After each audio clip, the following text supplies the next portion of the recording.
বিসমিল্লাহির রহমানির রহিম।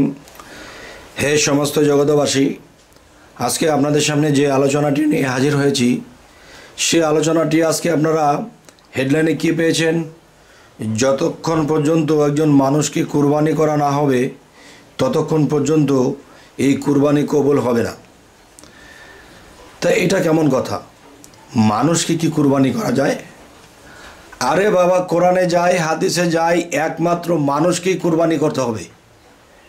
আর মানুষকে যদি কুরবানি করা না যায় তাহলে এই কুরবানি হবে না। যেই পশু কুরবানি করা হচ্ছে এই কুরবানি হবে না যতক্ষণ পর্যন্ত মানুষকে কুরবান করা না হচ্ছে। তখন এই কথাটি শুনি কিন্তু অনেকেই আমার বিপক্ষে কিছু কথা রাখবেন, কমেন্ট রাখবেন, খারাপ বলতে পারেন, খারাপ ভাবতে পারেন। তবে আমি কিন্তু নিজের মুখে যা কিছু বলতেছি এগুলো কিন্তু আমার কথা নয়। আপনি কোরআনে যাবেন, হাদিসে যাবেন, যে কোনো আল্লাহর তো গ্রন্থে যাবেন, অনেকগুলো কিতাব আল্লাহ দান করেছে। দেখা যায় কুরবানি মূলত মানুষকেই করতে হবে। তো এখন বিষয় হলো, পৃথিবীতে যারা মানুষ রূপে জন্ম নিয়েছে, যারা পৃথিবীতে মানুষ রূপে জন্ম নিয়েছে, আসলে কিন্তু সে মানুষ রূপে, কিন্তু আসলে কিন্তু সে মানুষ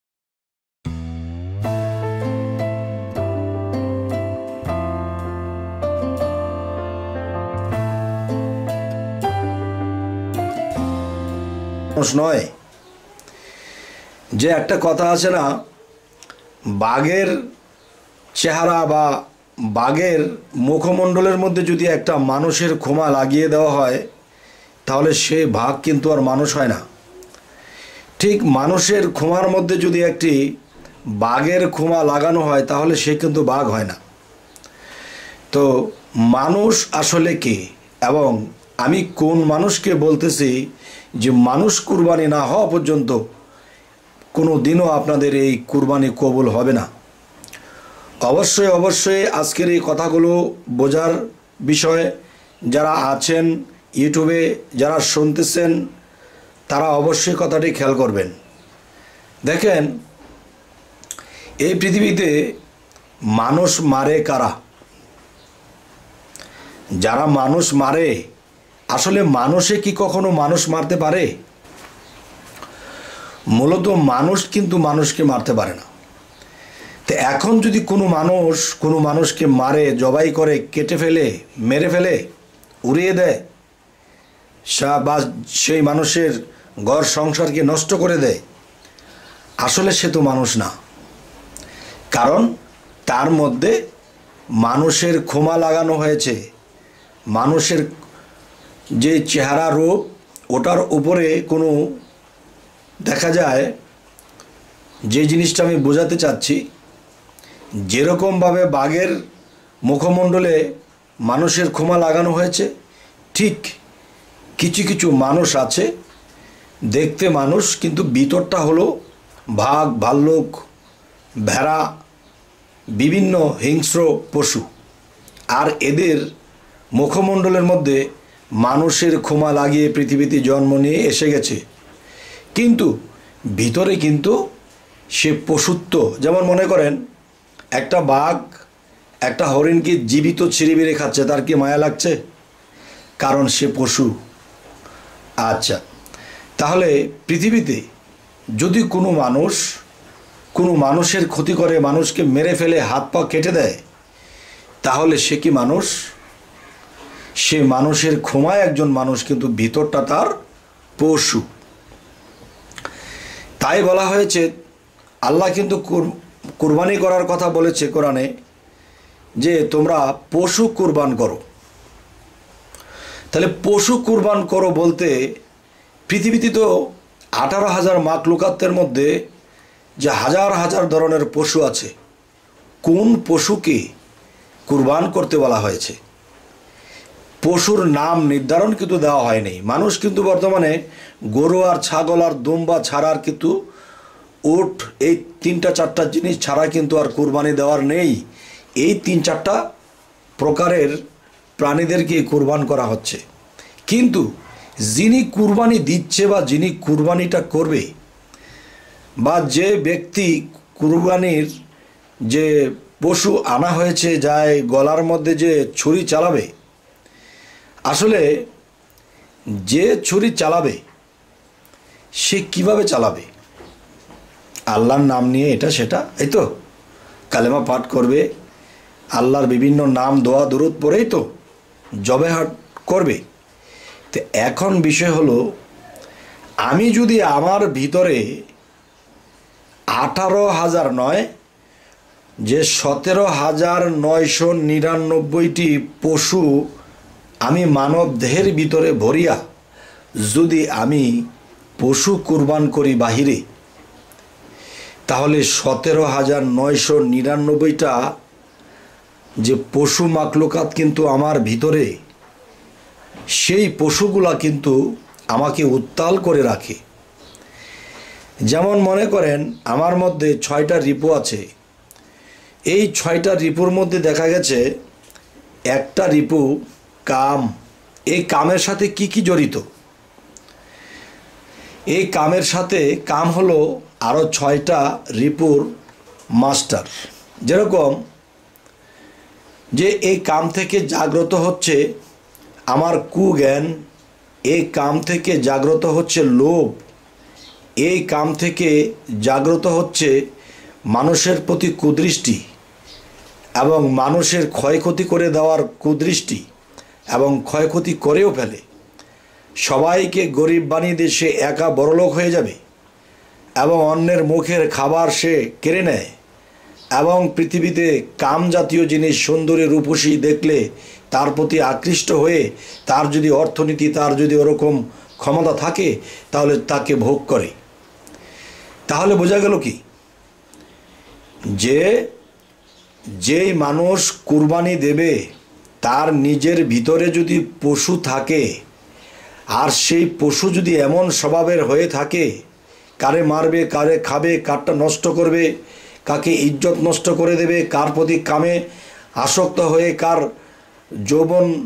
যৌবনের তাড়নায় পড়ে একজন কুমারীকে নষ্ট করে দেবে, এই যে বিষয়গুলা, যে মূলত কুরবান করতে কিন্তু আল্লাহ বলেছে যে তোমরা পশু কুরবান করো।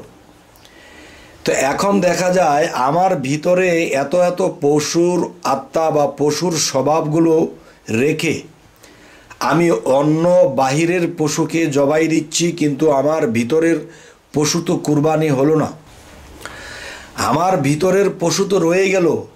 তো যেই পশুকে কুরবান আল্লাহ করতে বলেছে সেটাই করা হলো না, এবং যেই পশুকে কুরবান করতে নিষেধ করেছে সেটাই করা হলো।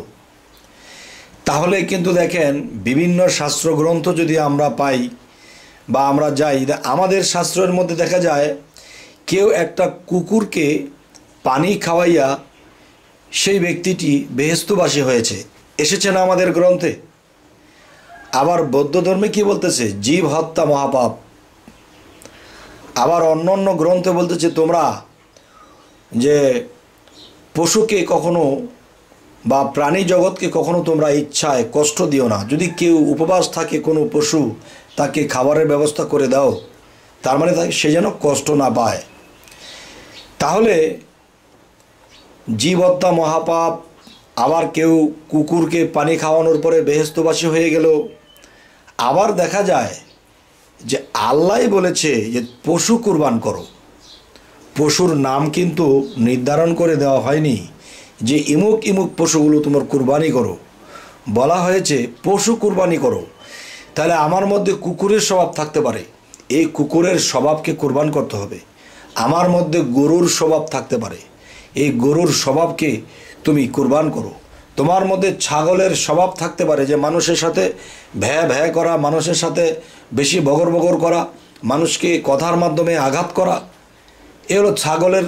যেমন ছাগল ভ্যাবে করতে থাকে, এক ধরনের মানুষের ভিতরে এরকম ছাগলের স্বভাব আছে, যে এই স্বভাবকে তোমরা কুরবান করো। এরপরে মানুষের দিকে কুদৃষ্টি দেওয়া, যেমন মানুষের মধ্যে যে কিছু খারাপ স্বভাব আছে, কুদৃষ্টি করে, মানুষের প্রতি ক্ষয়ক্ষতি করে। তো যেই পশুকে আল্লাহ কুরবান দিতে বলেছে সেই পশুকে কুরবান দেওয়ার খবর নেই, আর যেটাকে দিতে বলেছে সেটা তো দিচ্ছেই না, বরঞ্চ বাহিরের পশুকে কুরবান দেওয়া হচ্ছে। কিন্তু একটি সাধকের মতে একটা কথা আছে যে দেখো, তোমরা যদি সাধক হতে চাও, আল্লাহর আমলকারী হতে চাও, আল্লাহকে পেতে চাও, তাহলে নিজেকে পবিত্র করতে হলে তোমাদের এই সাধনা করতে হবে। এবং এই সাধনা করতে হলে তোমাদের আমিষ জাতীয় খাবার খেতে পারবে না, তোমরা নিরামিষ খাবে। তো নিরামিষ কি? যেমন মাংস খাওয়া যাবে না, এবং মাছ খাওয়া যাবে না, বা এরকম বিষয় যে ডিম, দুধ, এরকম শক্তিশালী জিনিস খাওয়া যাবে না। তাহলে সেই মানুষটি শরীরটা নিস্তেজ হবে, শক্তিহীনতা হবে, তখন সে ধ্যানে ডুবতে পারবে। তার ভিতরে যে পশু ছিল, সেই পশুগুলো আস্তে আস্তে দমন হচ্ছে, বা সেই পশুগুলো আস্তে আস্তে মানুষের দিকে বা মানুষের রূপান্তর হচ্ছে, মানুষের স্বভাব পাচ্ছে। তাহলে বোঝা গেল কি, যখন নাকি যে বাহিরের জগতের বিভিন্ন পশুর মাংস খাওয়া হয়, তখন সেই মাংসের সাথে কিন্তু সেই পশুর স্বভাবগুলো মানুষের ভিতরে এসে যায়। তখন সে খেজাখেচি করে কথা বলে, কারো প্রতি রাগ করে কথা বলে, কাউকে চড় থাপ্পড় দিয়ে দেয়, কারো টাকা মেরে দেয়, কারো প্রতি লোভ হয়ে গেছে, কারো ক্ষতি করে দেয়।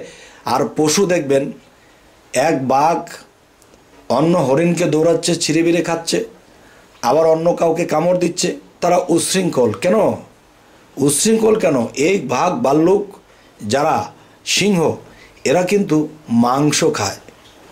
দেখবেন হাতি যে এত বড় একটা প্রাণী, তার কিন্তু শক্তি কম নেই, কিন্তু সে এত একটা বড় প্রাণী, সে কিন্তু নীরব। যেখানে দাঁড়িয়ে থাকে নীরবে দাঁড়িয়ে থাকে, যেখানে সে বসে থাকে নীরবে বসে থাকে। কিন্তু সে কিন্তু ঘাস খায়, কলা গাছ খায়, সে কিন্তু নীরব। কেন? সে নিরামিষ খায়, কিন্তু শক্তি কিন্তু কম নেই। আর দেখবেন যে বাঘ, ভাল্লুক ছোট ছোট প্রাণী হলেও হাতির অনুসারে তারা মাংস খায়, তাদের মধ্যে উচ্ছৃঙ্খল বেশি। তাই তারা কোনো ইবাদতে, নামাজে, ধ্যানে কখনো ডুবতে পারে না। যেই নামাজের মধ্যে দাঁড়ায়, তখন বিভিন্ন লোভ লালসা জিনিসগুলো সামনে এসে দাঁড়ায়, তখন নামাজে তারা ঠিক থাকতে পারে না। কিন্তু তারাই কিন্তু নামাজের জন্য উদাসীন, কিন্তু তাদের নামাজ হচ্ছে না। কেননা তাদের ভিতরে অস্থিরতা আছে, তাদের ভিতরে সেই উচ্ছৃঙ্খল আছে। কেননা তারা নামাজে ডুবতে পারছে না, এই কারণেই যে পশুর মাংস বেশি ভক্ষণ করছে। আচ্ছা, এখন আমি যে কথাটি বলবো, যে যদি নিরামিষ খাওয়া যায়, তাহলে কিন্তু সে ধ্যানে, নামাজে বা বিভিন্ন কিছুতে ডুবতে পারবে। তাহলে একটা জিনিস দেখেন, জগতে যারা সাধক আছে, তারা কিন্তু ধাক্কা দিলে পড়ে যাবে। তেমন খাওয়া দাওয়ার চিন্তা নেই, শরীরের প্রতি যত্ন নেই, শুধু আল্লাহর নাম নিয়ে সে এদিক সেদিক তাকায় আর পথ হেঁটে যায়। কেউ গালে দিলেও তার দিকে ফিরে নাহি চায়, সে মুচকি হেসে দিয়ে চলে যায়। আর একজন দেখা গেছে মোল্লা, মুন্সি, কিংবা যারা ইমাম সাহেব, যারা মাওলানা সাহেব, তারা কিন্তু বেশ ভালো মন্দ খাদ্য খায়। ওই ভালো মন্দ খাবার বলতে গোশ, মাছ, বিভিন্ন মাংস, বিভিন্ন কিছু খেতে খেতে তখন তাদের ভিতরে সেই উচ্ছৃঙ্খল বিষয়টা কাজ করে। তখন তাকে কেউ বকা দিয়ে সারতে পারবে না, তাকে ধরে বসবে। আর ওনাকে যদি কেউ কিছু উল্টাপাল্টা বলুক বা যেমনই বলুক, তার মন মতো না হলে তার একদিন। কারণ বাঘ কাউকেই ছাড়ে না, কারণ বাঘ তো মাংস খায়।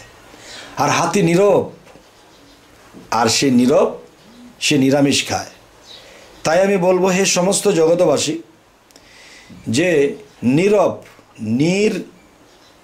যে একটি কথা আছে, নীরের দেশে রব আসে। যদি কেউ নীরব হতে পারে, আবার হাতি যে এত নীরব, সে যদি কখনো ক্ষিপ্ত হয়ে যায়, কখনো যদি সে রাগান্বিত হয়ে যায়, তাহলে তার শরীরের ধাক্কায় কিন্তু 2 তলা বিল্ডিংটাও নড়ে যায়।